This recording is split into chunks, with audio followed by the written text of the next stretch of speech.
You're listening to international investment advisor Doug Goldstein on the Goldstein on Gelt show, the financial show where we'll talk about how you can make the most of your money. With all the confusing financial chatter bombarding you each and every day, Goldstein on Gelt will give you the practical information you want and need about living a financially stable life. Here's your host, money maven Doug Goldstein. Okay, we are back. We are talking to Marylouise Serrato, who in 1994, she moved out of the United States and eventually ended up in Switzerland. Marylouise is the Executive Director of ACA, which is the American Citizens Abroad. She manages their office in Geneva. Welcome to the show. Thank you.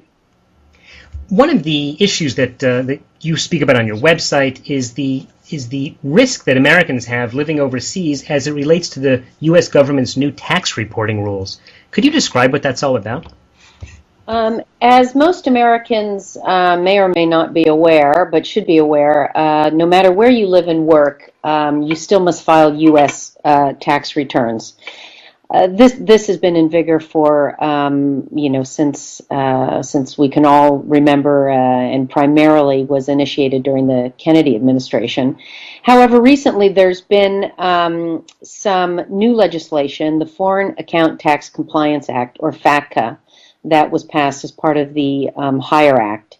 And within that legislation is a new reporting vehicle, new form for Americans living overseas to report their assets overseas, in addition to an existing report called the Foreign Bank Account Report, or FBAR. Now, FBAR has been in existence since about the 1970s and was initially a tool that was being used to track money launderers, drug lords. It has a completely different set of rules in terms of what accounts need to be reported, and a different set of penalties. And there's some overlap with FATCA, although not total overlap with FATCA. The big issue with these reporting tools is that they are all geared towards finding tax evaders. I think everyone agrees that it's a noble goal to go after those who should be paying taxes and are not. However, these two tools are specifically targeted towards those individuals. However, it is also going to pull in people who have just made innocent filing errors, oversights. As we all know, filing U.S. taxes is highly complex, particularly from overseas. Contrary to what you hear out of Washington, a lot of the tax preparers, many people overseas don't use professional tax services. Professional tax services are quite expensive. The average that ACA sees for just a simple tax return is anywhere between $2,000 to $3,000 US. So some people simply just don't have access to that, and they're trying to do this on their own, and obviously are exposing themselves to errors, which in FBAR's case is $10,000 per omission per account, or 27.5% the value of the account. That's pretty serious. Tell me something. You mentioned that there are two forms. There's one which you said they'd like the drug lords and the money launderers to fill out, and then the other one, the FATCA. First off, obviously, drug lords and money launderers probably are unlikely to fill these out. And what's the real difference between the two forms? The difference between the two forms, again, certain accounts need to be listed on the foreign bank account report. And the determination of that is by how the IRS views these financial tools. So, for example, a pension account that you have in a foreign jurisdiction that might be a tax-free pension account that you think, and your foreign tax advisor says, oh, no, well, that's a tax-free vehicle. You know, that has nothing to do with the U.S. Well, that's not true. The U.S. doesn't recognize a lot of foreign pension plans. So those accounts really are considered quote-unquote like a bank account. So the foreign bank account report really encompasses accounts, current accounts, savings accounts, but not just in their pure and simple understanding as we know it. Could be other things. Could be a pension account, could possibly even be some sort of insurance policy that you carry. Mm-hmm. On your website, you call for the repeal of FATCA, Yeah. which, as someone living outside the United States, it sounds perfectly nice. But from the point of view of the U.S. government, what do they have to gain from repealing it? FATCA not only requires a U.S. citizen on the new Form 8938 to report bank accounts and potentially other financial vehicles that are not reported on FBAR, but it is also now going to require banks to report on Americans holding accounts, but not just Americans, but anyone holding U.S. securities who lives outside of the United States. What we're seeing from a lot of banks, in particular in Switzerland, because we're based in Switzerland, but also throughout Europe, is many banks are just advising their clients not to invest in U.S. securities. So from a U.S. perspective, yes, this is going to provide good reporting and they're going to get information, but they're also going to see people moving out of the U.S. securities market. We are talking to Marylouise Serrato, who is the Executive Director of American Citizens Abroad. She's been talking to us about some of the filing requirements that people have, the FBAR and FATCA, and discussing why it actually might be hurting the American government to require people to file this, because it brings everyone into the tax net of the United States. Interestingly, actually, a few months ago, my office got called. My day job is that I'm a financial advisor. I do the radio only once a week. And we do financial planning and investment services mostly for Americans who are living in Israel. And one of the major U.S. brokerage firms sent letters to all of their American citizen clients living in Israel saying, it's been very nice having you, but you have to leave now. Mm-hmm. Because they interpreted these laws as simply saying that they couldn't work outside the U.S. Obviously, for me, it was very good because I was able to handle these clients and give them back U.S. brokerage accounts. But it seems that the rules are just so unclear that a lot of the banks and brokerages, they're just hiding in their shell. This is exactly what we're seeing. We're seeing many banks. We just received notification from several Belgian banks that will not open accounts for American citizens, either who are not living in Belgium, but also it's tipping over to the people who are actually living legitimately bona fide residents.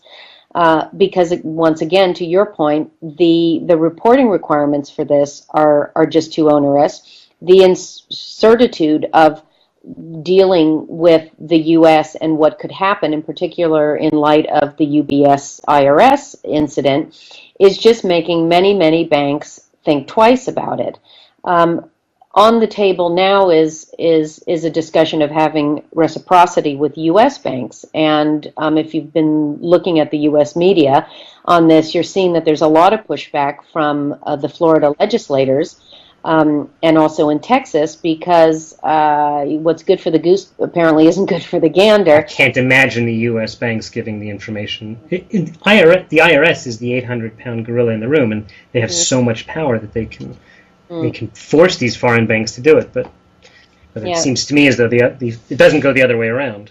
Yeah, there's been a significant amount of pushback from the U.S. banks on this, and so if like you say, the foreign banks, there's been some pushback, but it's been more quiet in terms of the people on the ground are the ones who are getting hit with the problem, because they're having bank accounts closed or mortgage called in, or can't maintain accounts. What else we've seen here is in the mutual fund area.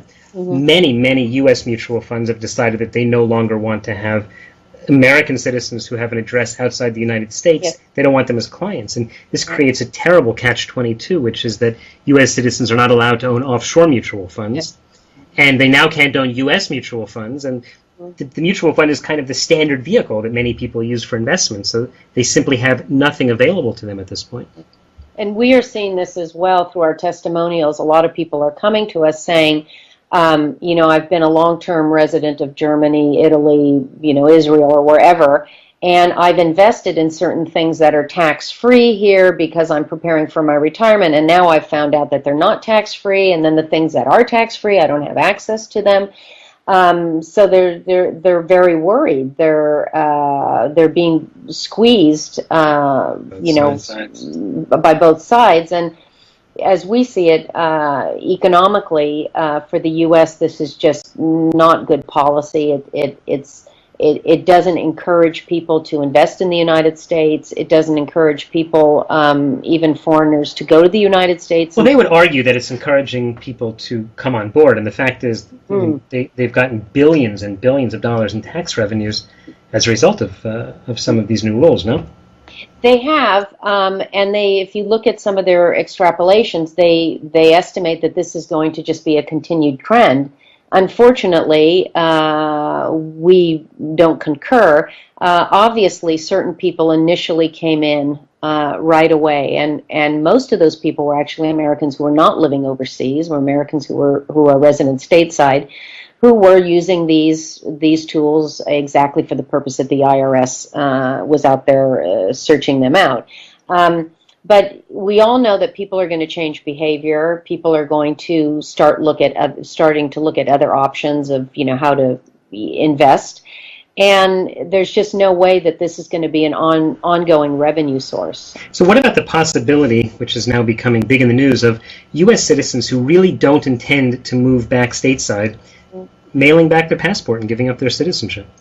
What ACA is seeing is that, yes, there is an increase of discussion on this. So obviously ACA is an organization that advocates for Americans, and we want Washington and the legislature to empower us and to realize the enormous value that we provide overseas economically and as well as sort of local ambassadors. But there are many people who are up against very, very difficult decisions, in particular people who are married to foreign nationals, where suddenly their husband, who's a foreign national, there's a reporting requirement for joint accounts or for a business that they held together.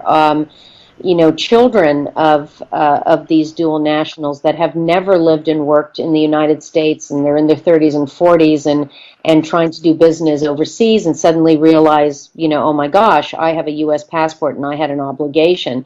So those people are in a very difficult situation, and obviously many are making the decision to renounce. Some who have created, a business and a career overseas are just finding that they cannot operate with a U.S. passport. If you have a startup, if you enter into a startup or a partnership, if that entity is owned by more than 10% in American, that whole entity has to be reported to the IRS. So it's simply locking Americans who are overseas looking to get into the next new technology, next big idea.